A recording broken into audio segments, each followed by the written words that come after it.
Light before the sun? Orthodox Bible Study unveils a creation mystery. Have you ever wondered how there could be light before the sun? In Genesis 1, we read that God said, "Let there be light," and there was light on the very first day of creation. But then just a few verses later, we're told that the sun, moon, and stars weren't created until the fourth day. How is this possible? Was it a different kind of light?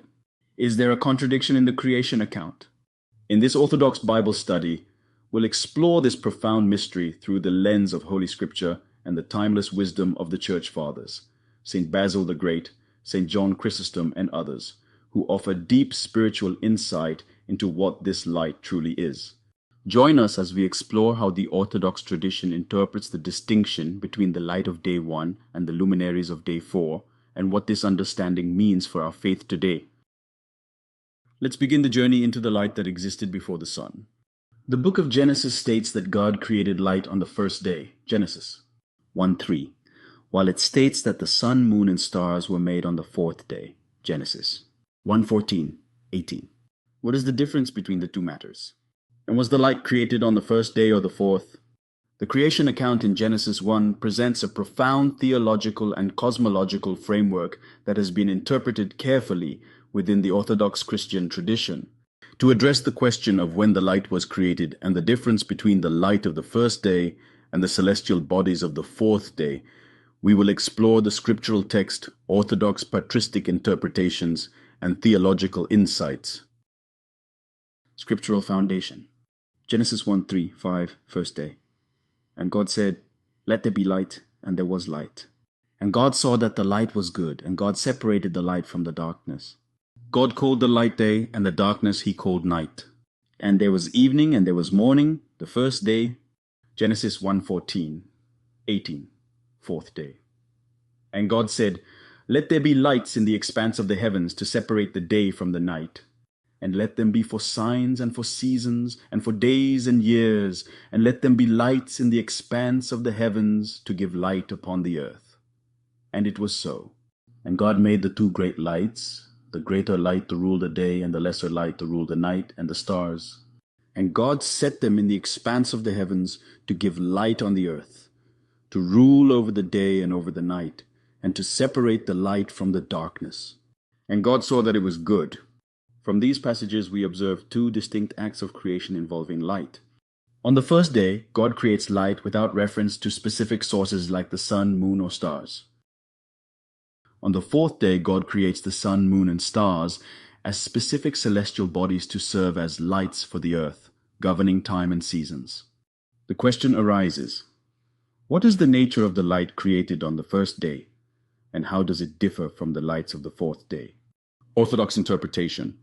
In the Orthodox Christian tradition, the creation account in Genesis is understood not only as a historical and cosmological narrative, but also as a theological revelation of God's power, wisdom, and purpose. The Church Fathers, such as St Basil the Great, St John Chrysostom, and St Augustine, whose writings are highly regarded in Orthodoxy, offer valuable insights into the distinction between the light of the first day and the lights of the fourth day. 1. The light of the first day, the substance of light.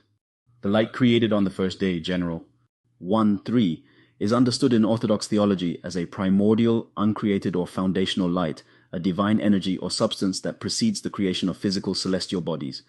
This light is not dependent on the sun, moon, or stars, which are created later. Instead, it is a direct manifestation of God's creative word and power. St Basil the Great, in his Hexameron, explains that the light of the first day was a kind of cosmic illumination, independent of any physical source. He suggests that this light was created to establish the order of day and night and to begin the process of creation. He writes, "The light was made to serve as a vehicle for the distinction between day and night, and it was spread abroad before the creation of the luminaries, sun, moon, and stars." St. John Chrysostom emphasizes that the light of the first day demonstrates God's sovereignty over creation. He notes that God created light before the sun to show that he is the ultimate source of all light, and that the sun is merely a servant of his will. Theological perspective. In Orthodox theology, this primordial light may also be understood as a reflection of God's divine light or glory. Psalm 104:2. "You are clothed with splendor and majesty. covering yourself with light as with a garment. This aligns with the Orthodox belief that God's uncreated energies permeate creation, and the light of the first day could be a manifestation of His presence before the physical luminaries were formed. 2. The lights of the fourth day, celestial bodies. On the fourth day, God creates the sun, moon, and stars as specific material sources of light to serve practical and symbolic purposes. To separate day and night, reinforcing the order established on the first day. To serve as signs, seasons, days, and years. Genesis 1:14, providing a structure for time and human activity. To give light upon the earth. Genesis 1:15, sustaining life and illuminating the world. The creation of these celestial bodies does not negate the light of the first day, but rather organizes and channels it into specific forms for the governance of the created order. The sun, moon, and stars are described as lights, Hebrew, majority meaning luminaries or light bearers, rather than the source of light itself.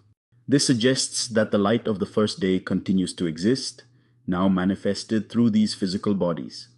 St Gregory of Nyssa notes that the creation of the sun, moon, and stars on the fourth day represents a progression in God's creative work, where He assigns specific roles to material objects to govern the cycles of time and seasons. The light of the first day is not replaced, but is now expressed through these luminaries. Astronomical laws. As the question suggests, the fourth day also involves the establishment of astronomical laws and the permanent relation between celestial bodies. This refers to the ordering of the cosmos, where the sun governs the day, the moon governs the night, and the stars serve as markers for navigation and timekeeping. This reflects God's wisdom in creating an orderly and purposeful universe. 3. Resolving the apparent contradiction. The apparent tension between the light of the first day and the lights of the fourth day is resolved in Orthodox exegesis by recognizing that the two events serve different purposes within the creation narrative. The first day establishes the substance of light as a fundamental element of the created order, separating light from darkness and initiating the cycle of day and night. This light is independent of any physical source and may reflect God's divine presence or energy. The fourth day assigns this light to specific celestial bodies, sun, moon, stars, to serve as visible material sources of illumination and to regulate time and seasons for the benefit of creation. In this sense, the light was indeed created on the first day, as Genesis 1:3 clearly states. The fourth day does not introduce a new creation of light, but rather the formation of physical luminaries to channel and govern that light for the earth. Theological implications. The Orthodox understanding of this distinction carries several theological implications. 1. God as the source of all light. The creation of light on the first day before the sun underscores that God Himself is the ultimate source of light. 1 John 1:5, God is light, and in Him is no darkness at all. The sun and moon are not divine, as some ancient cultures believe, but are created objects serving God's purpose. 2. Order and purpose in creation. The progression from the creation of light to the creation of luminaries reflects God's deliberate and orderly approach to creation. Each day builds upon the previous, culminating in a cosmos designed for life and worship. 3. Symbolism of light. In Orthodox theology, light is a powerful symbol of God's presence, truth, and glory. The light of the first day prefigures the eternal light of Christ, the light of the world, John 8:12, and the uncreated light experienced by the saints in divine communion, as seen in events such as the Transfiguration. Matt 17:2. Addressing common questions. 1. Was the light of the first day physical or spiritual? The Orthodox tradition allows for both interpretations. The light may have been a physical phenomenon, as it was sufficient to distinguish day from night, but it also carries spiritual significance as a reflection of God's divine presence. St. Ambrose of Milan suggests that this light was both a material reality and a foreshadowing of the spiritual illumination brought by Christ. 2.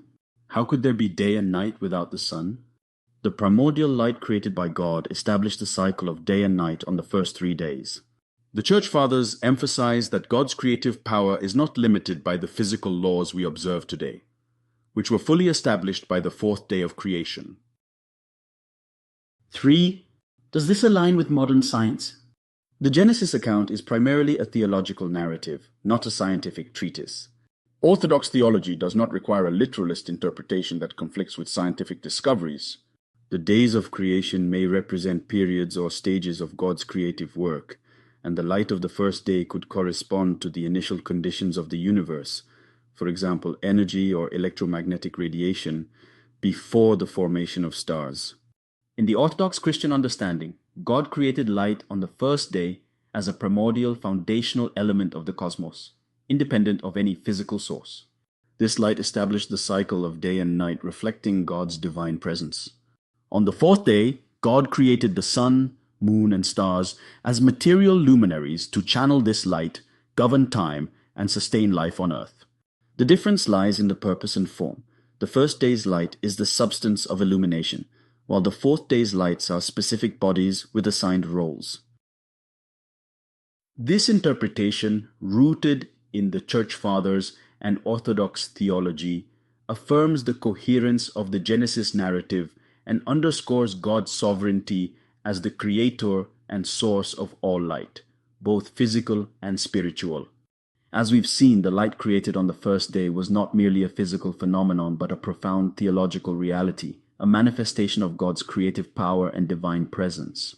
The sun, moon, and stars created on the fourth day serve distinct purposes: to govern time, mark the seasons, and bring structure to creation. But they are not the source of light. God is. This distinction, upheld by the Orthodox Church and the teachings of the Holy Fathers, reveals a more profound truth: that all creation begins and ends with God. His light precedes all things, and it is in His light that we see light. Psalm 36:9. In a world that often chases after created lights, we are reminded through Genesis to turn to the uncreated light, the light of Christ, who illumines all. May this study inspire us not only to understand Scripture more deeply, but to encounter the one who is light himself. Thank you for joining us. Don't forget to like, share, and subscribe to Orthodox TV for more Orthodox Bible studies that bring ancient wisdom into today's world.